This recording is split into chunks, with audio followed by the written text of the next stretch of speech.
오늘은 기쁜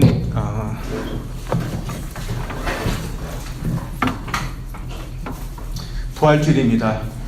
부활주일을 맞이해서 여러분 모두에게 주님의 기쁜 여러분과 함께하기를 원합니다. 오늘 2000년 전 부활절 새벽에 주님께서 죽음의 권세를 이기시고 다시 사셨습니다. 우리가 그날을 기억하는 겁니다. 오늘 본문 말씀 보면 그날 새벽에 어떤 일이 이루어졌는지 나와 있습니다. 마태복음 보면 주님께서 부활하신 그 새벽에 천사들이 내려왔다 이렇게 말하고 있습니다. 그 천사들이 와서 돌 문을 열고 그리고 그것을 보았던 경비병들이 무서워서 죽은 자 같이 되었다 그렇게 말씀하고 있습니다. 천사들은 아마도 예수님께서 부활하시는 그날에 예수님을 시선 들고 또한 예수님의 부활을 증인하기 위해서 내려온 것 같습니다. 근데 이 무서워서 떨고 있던 경비병들 몇 명 중은 대제사장에 가서 이 사실을 고합니다. 그리고 대제사장은 헛소문을 퍼지게 합니다. 예수님 제자들이 와서 시체를 훔쳐갔다 그 소문을 내게 합니다. 그날 새벽에 몇몇 사랑하는 그런 제자들은 특별히 여인들은 예수님의 그 무덤에 찾아왔습니다. 예수님께서 십자가에 죽으시고 급하게 장사되는 것을 지켜보면서 그들이 첫날 안식일이 끝나면 예수님 무덤에 가서 예수님의 시체에다가 향품에도 발라 드리자 그런 마음으로 예수님의 무덤으로 왔습니다. 그들 마음에는 여전히 슬픔으로 가득 차 있었습니다. 사랑하는 주님을 이제 만날 수 없다, 잃어버렸다 그런 슬픔이 그들에게 있었습니다. 또한 열한 제자들에게도 마찬가지였습니다. 그들 역시 주님을 잃어버렸다는 그런 슬픔, 또한 주님께서 끔찍하게 죽으시는 그런 모습을 보고 참으로 마음이 아팠을 것입니다. 그러나 오늘 본 말씀 보면은 그들은 슬플 뿐만 아니라 그런 두려움 가운데 있었습니다. 왜냐하면 주님을 십자가에 죽였던 그 무리들이 주님의 제자들 또한 찾고 있었기 때문입니다. 이런 제자들 또한 오늘날 저들에게 이 부활은 어떤 의미가 있는지, 부활이 무엇인지 한번 말씀을 통해서 한번 보고자 합니다. 먼저 부활은 하나님께서 우리 인류를 위해서 준비하신 하나님의 선물입니다. 부활의 새벽 주님을 따랐던 자들의 모습을 보면 주님의 부활을 전혀 기대하지 않았습니다. 오늘 본 말씀 보면 막달라 마리아가 처음으로 주님의 무덤이 비었던 것을 본 것으로 나와 있습니다. 공간복음서 보면 막달라 마리아 외에 다른 여인들과 함께 주님의 무덤을 찾아갔는데 요한복음서 기자는 막달라 마리아만 얘기합니다. 막달라 마리아를 강조하기 위해서 다른 여인들을 생략했는지 아니면 다른 여인들은 다 가고 나는 홀로 다시 주님의 무덤가를 찾았는지는 모르겠습니다. 아무튼 막달라 마리아가 처음으로 이 무덤이 비었던 것을 보게 됐습니다. 이 무덤이 비었던 것을 보았을 때 이 그녀가 무슨 생각을 했겠습니까? 주님께서 드디어 부활하셨구나 그런 생각을 한 것이 아니었습니다. 누군가 예수님의 십자가를 훔쳐갔구나 그런 생각을 했습니다. 그래서 놀라서 베드로와 다른 제자에게 이 사실을 알리기 위해서 달려갔습니다. 그리고 이 두 제자도 마찬가지였습니다. 부활하신 주님을 만나기 위해서 급하게 무덤가에 온 것이 아니었습니다. 예수님의 십자가 잘 있는지 없는지 확인하기 위해서 놀란 마음으로 온 것이었습니다. 이 베드로가 먼저 뛰었지만 다른 제자가 먼저 도착했습니다.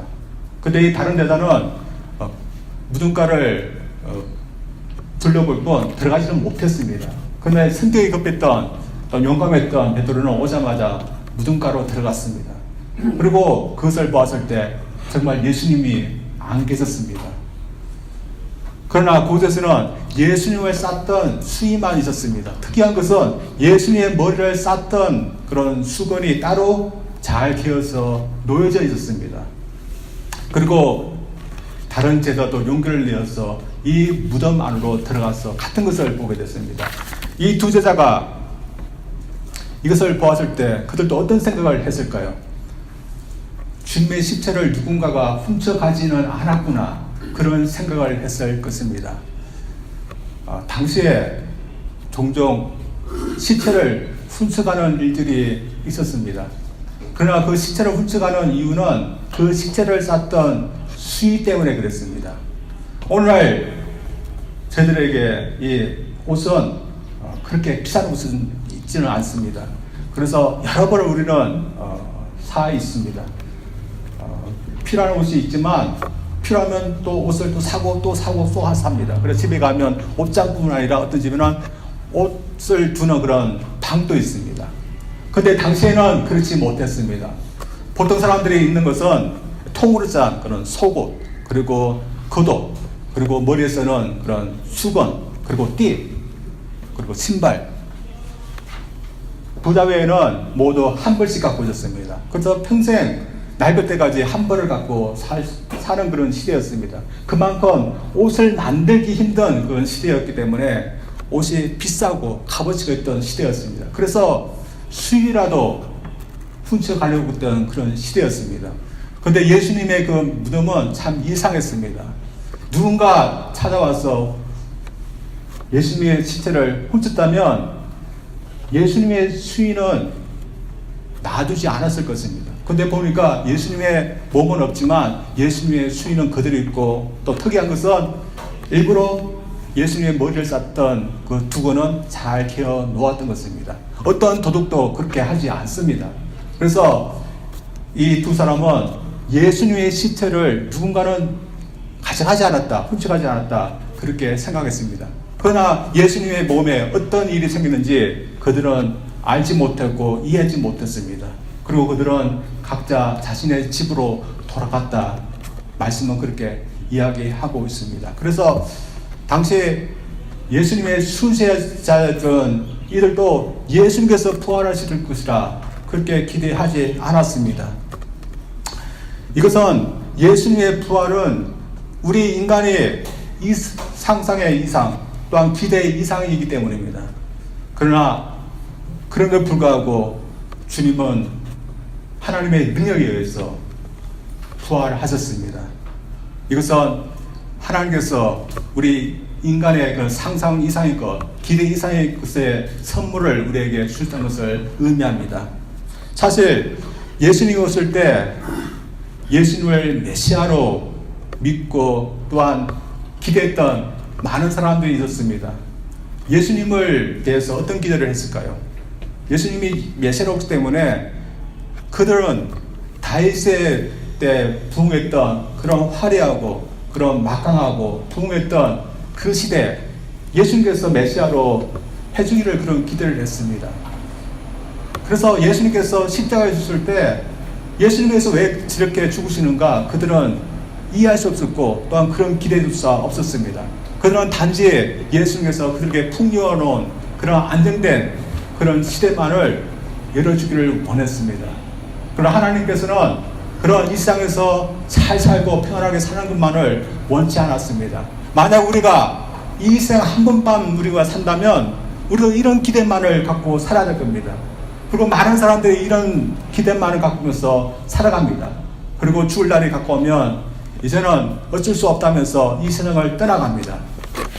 또 어떤 사람들은 윤회를 믿는 그런 종교를 믿는 사람은 특별히 이 세상이 아니라 다른 세상에서 다시 태어날 것을 기대합니다. 그래서 이 세상 아니지만 내가 죽고 나면 좀 더 좋은 세상에서 난 태어날 것이다, 그런 기대를 합니다.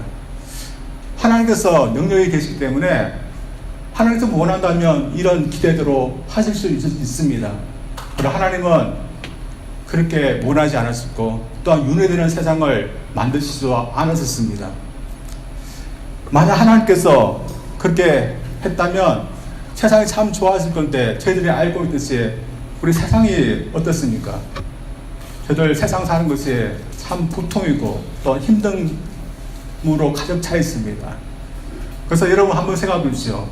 저희들 어릴 때는 세상 사는 것이 참 좋습니다. 그러나 여러분 독립해서 살게 되면 그때부터 고생입니다. 저도 지금 목회를 하고 세상을 살아가고 있지만 걱정, 근심, 마음이 편한 적이 별로 없습니다. 여러분도 마찬가지일 것입니다. 옛날에는 969세까지 살았습니다. 그래서 평균적으로 한 600살, 적어도 400살은 살았습니다. 우리의 몇 배를 살았습니다. 그렇게 오래 살았던 사람들, 오래 살았으니까 좋을 것 같습니까? 여러분, 그렇게 좋은 것은 아니었습니다. 노아의 그런 아버지가 노아를 이름을 들을 때 뭐라 했는가 하면, 제발 이 아들이 나의 고통으로부터 좀 벗어나면 좋겠다 하는 그 의미로 이름을 지어줬습니다. 여러분, 우리가 한 600살, 900살 우리 고통 가운데서 걱정, 근심으로 사는 것이 여러분 좋습니까? 아싸리 짧게 굵게 사는 게 더 낫습니다. 그래서 윤회에서 다음 세상에서 살아도 똑같은 세상이면 사는 것은 마찬가지입니다.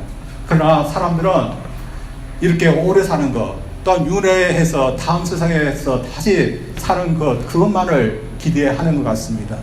그래서 주님께서 이 세상에 오셨을 때도 사람들은 이런 것만을 기대했습니다.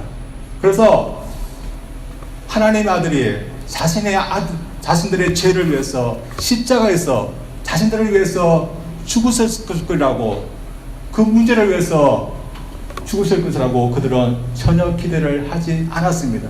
그들은 다른 기대만 했습니다. 이것은 마찬가지로 부활 사건에도 마찬가지였습니다. 부활 사건은 우리 인간이 기대하기에는 너무나 높고 또한 불가능해 보이는 그런 것이었기 때문입니다. 사실 사람이 죽으면 다시 산다는 거 기대하는 사람 별로 없습니다. 이단자들이나 그렇게 생각하지만 정상적인 생각을 하고 있는 사람은 그런 생각을 하지 않습니다.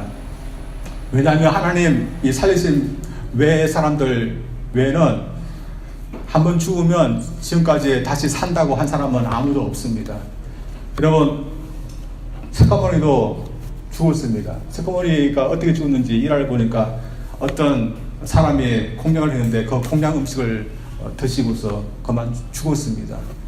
그리고 그분이 묻혔습니다. 그리고 지금도 그분의 유골이 있다는 그런 요요가 있습니다.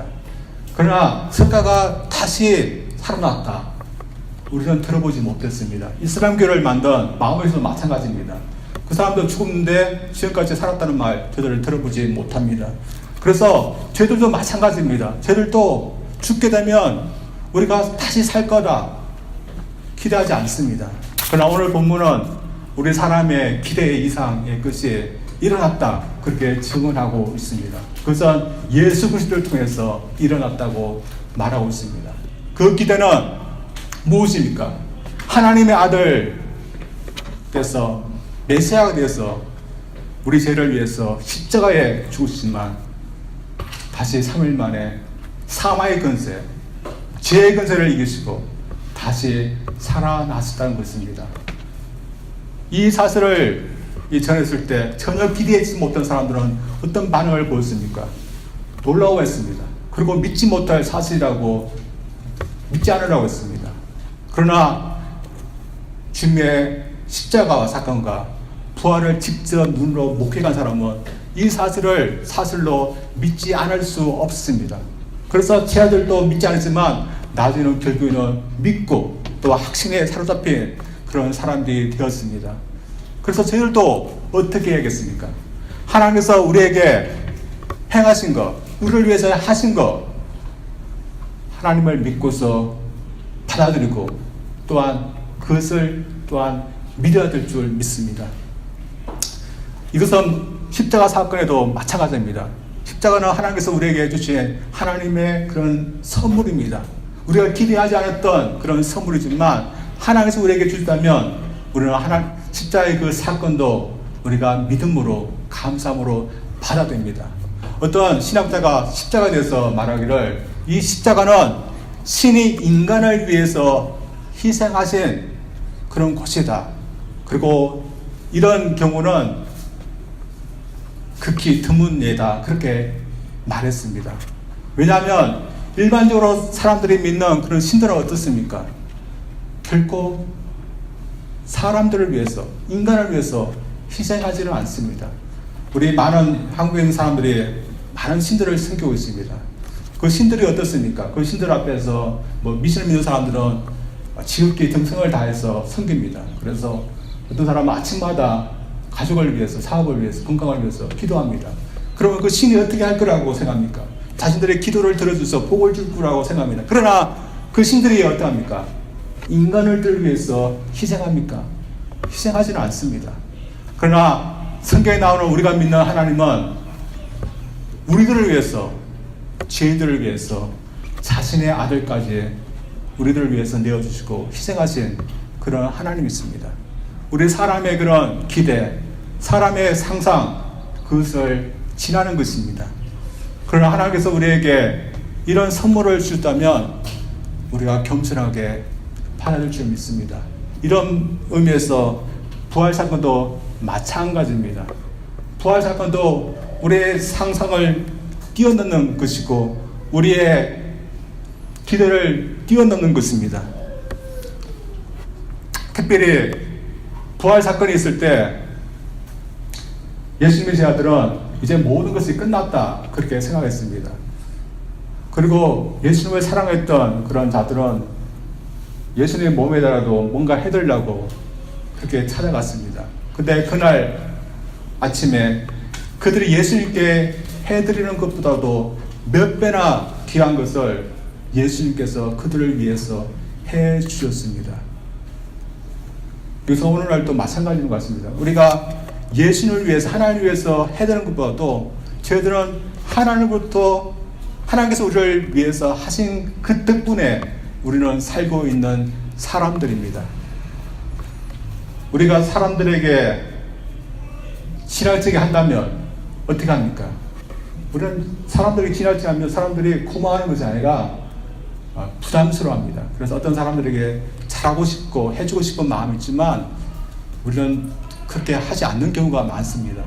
왜냐하면 너무 친하게 하면 고마워하는 마음보다는 부담스러워하는 마음이 더 있기 때문입니다. 그래서 사람에게는 적절하게 지혜롭게 하는 것이 필요합니다. 그러나 하나님께서 우리에게 하신 경우는 어떻습니까? 하나님과 우리가 그런 대등한 분이 관계가 될 수가 없습니다. 그래서 하나님께서 우리에게 해주신 것을 대해서는 우리가 감사함으로 받아들일 필요가 있습니다.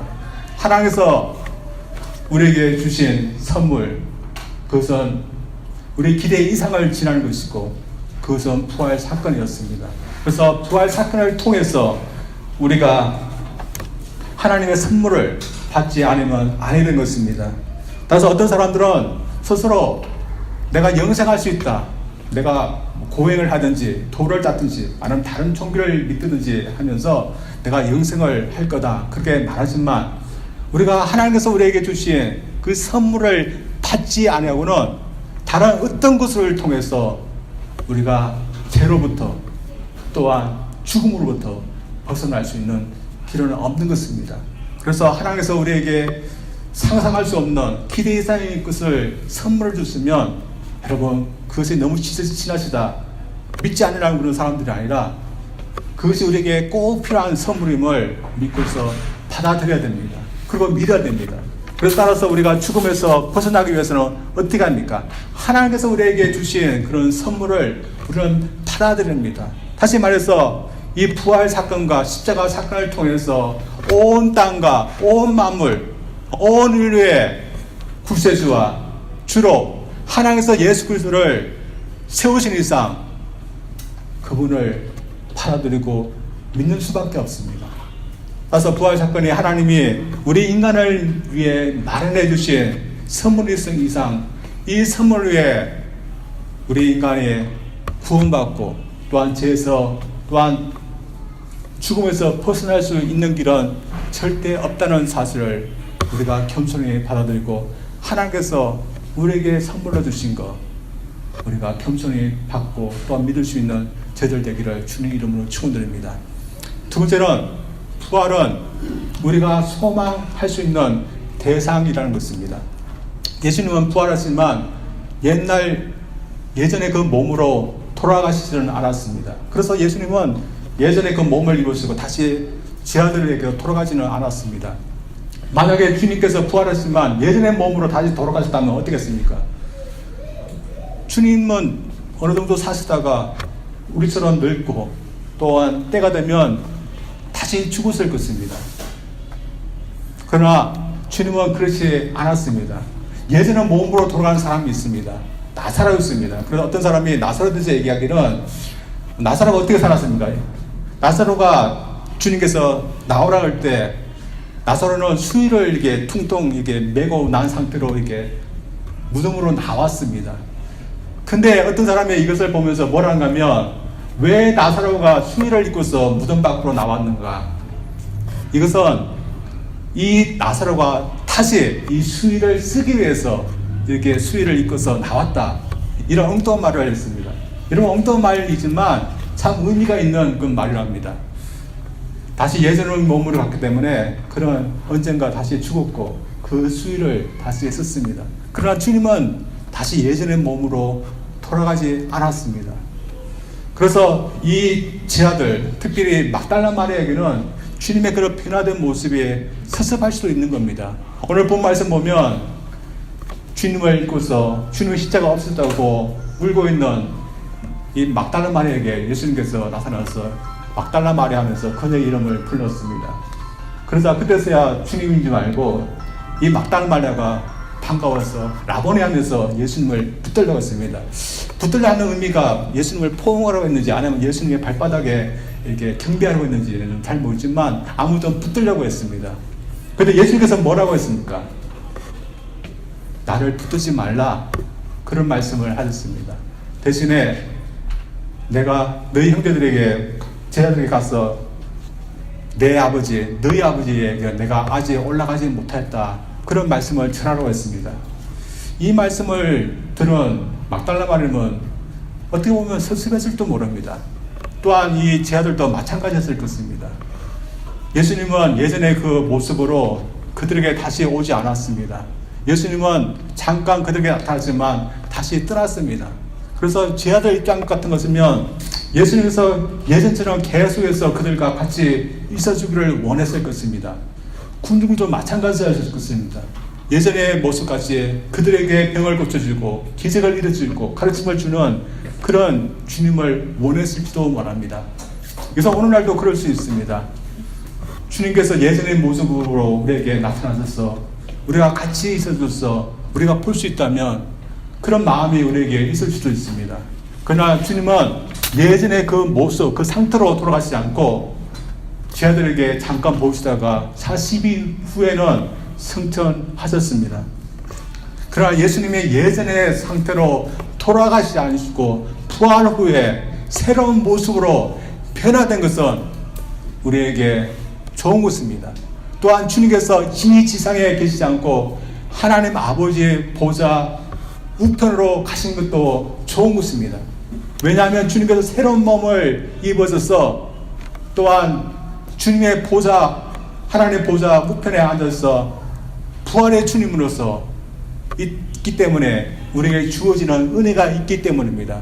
만약 주님께서 예전의 몸 그 상태로 돌아갔다면 어떻겠습니까? 주님을 믿는 저희들, 주님께서 새로운 몸으로 우리를 변화시킬 수 없습니다.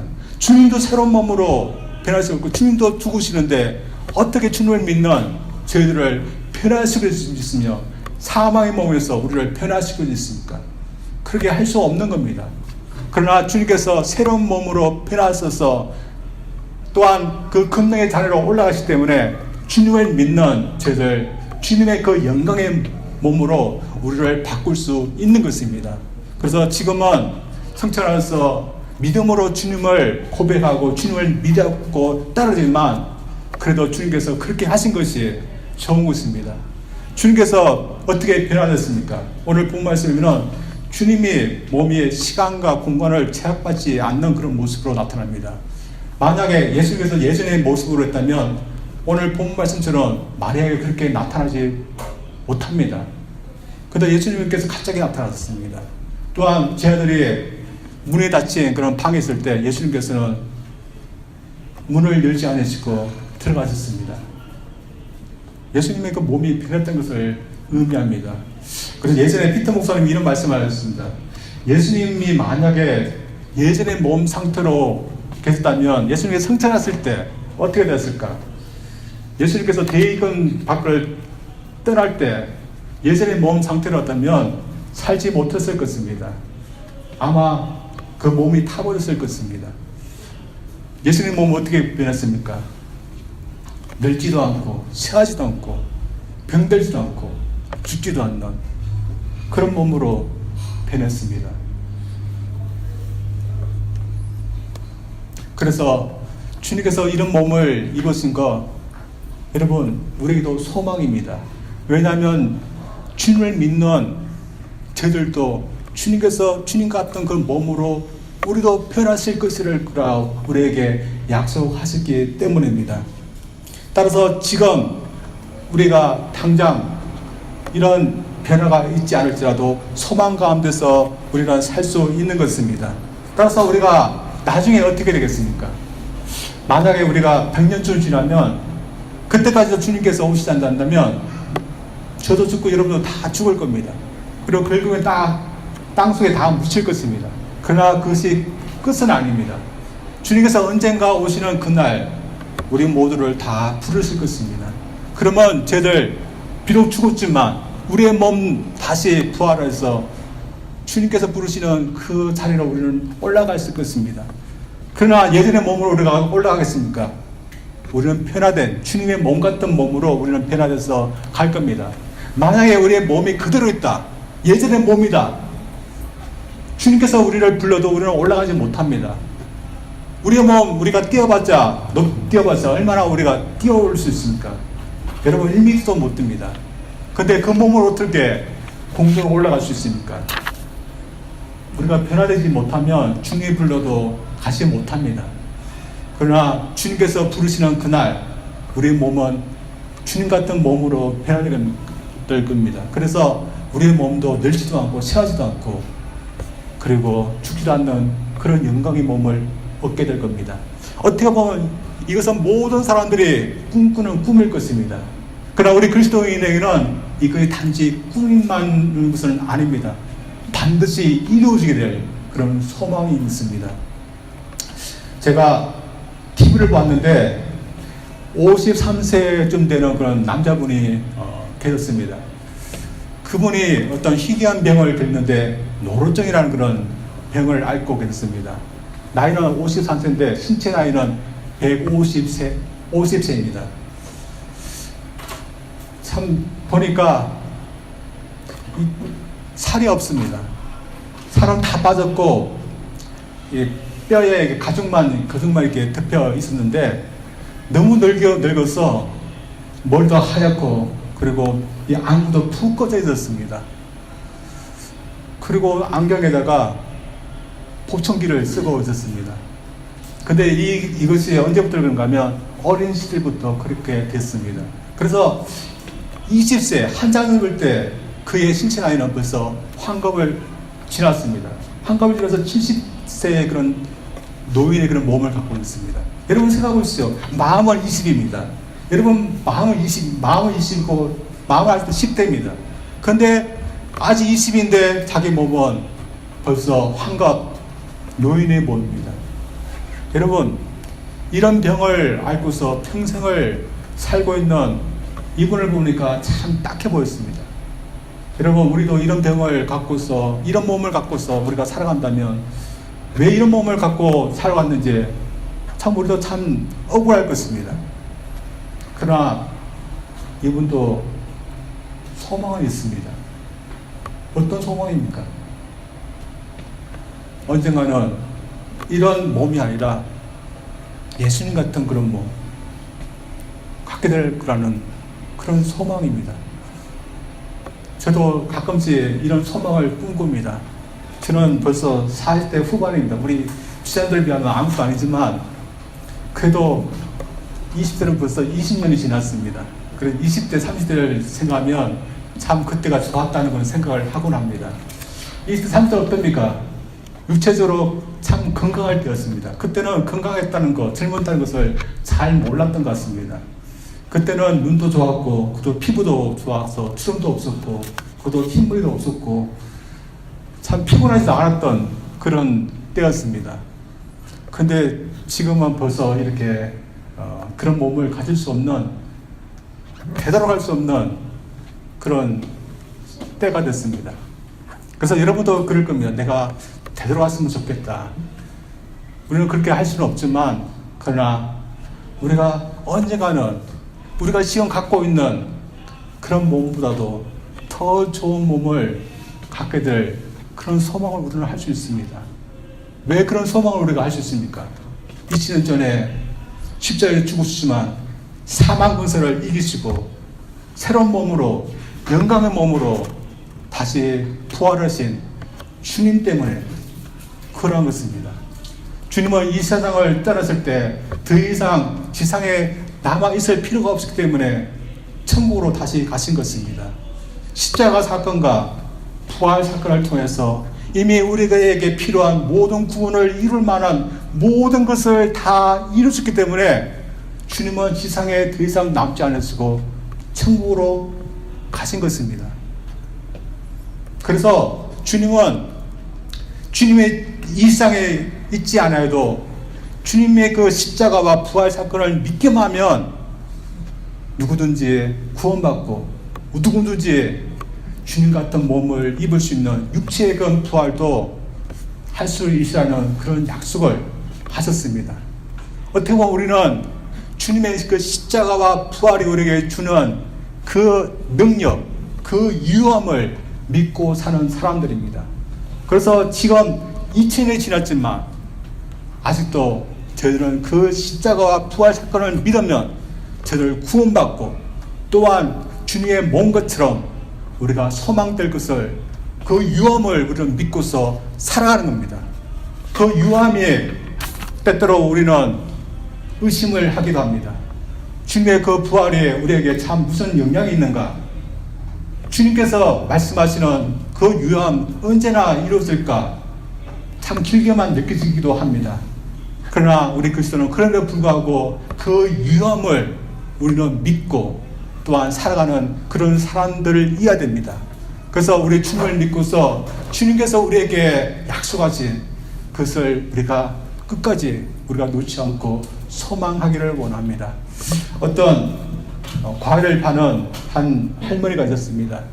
이 할머니는 항상 손님들에게 웃는 그런 미소를 짓는 그런 분이었습니다. 그래서 어떤 손님이 이 할머니를 보면서 할머니는 항상 좋은 일만 계시는가 봐요 하면서 질문을 했답니다. 그때 이 할머니가 나도 힘든 일이 많이 있다고 그렇게 말을 했습니다. 그러나 주님께서 죽으시고 3일 만에 장사했던 것, 다시 살아났던 것처럼 나도 그렇게 한다고 그렇게 했습니다. 다시 말해서 이 할머니에게 아무리 힘든 일이 있을지라도 하나님께, 주님께 맡기고 3일을 이렇게 듣고 기도한답니다. 그러면 이 3일 후가 되면 3일 전에는 그렇게 힘든 일이 있을지라도 그 일이 3일 후에는 자신이 받아들 수 있는 그런 일이 된다고 합니다. 이분은 참 부활의 주님을 자신의 삶에 늘 의식하고 적용하면서 살았던 그런 사람이었습니다. 그러면 우리에게 주님의 부활은 어떤 것입니까? 1년에 한 번 부활절 되면 축하하는 그런 부활이니까 저희들에게 주님의 부활은 우리가 평생 의지하고 평생 믿고 또한 평생 소망할 수 있는 그런 대상이 되어줄 줄 믿습니다. 주님 우리에게 그 소망을 할 수 있는 그 유함이 저희들에게 있다. 하나님 주님의 그 십자가와 부활이 있다. 우리에게 말씀하고 있습니다. 주님께서 말씀하신 그 십자가, 주님께서 말씀하신 그 부활의 능력 우리가 믿기를 원합니다. 우리가 주님을 믿고 부활의 주님을 우리 자신에게 맡기면 언젠가 우리가 소망하는 그 분명히 우리에게 이룰 줄 믿습니다. 그래서 아직까지 이런 소망을 알지 못하고 있는 사람들에게도 우리가 이 소망을 알기를 원합니다. 그리고 전하기를 원합니다. 그래서 우리도 이 소망 가운데 우리의 삶을 든든히 세웠고 굳세게 세워서 흔들지 않고 다시가 언젠가 오시는 그 주님, 그 부활의 영광에 저희들 참여할 수 있는 저희들 되기를 주님 이름으로 축원드립니다. 우리 기도하겠습니다.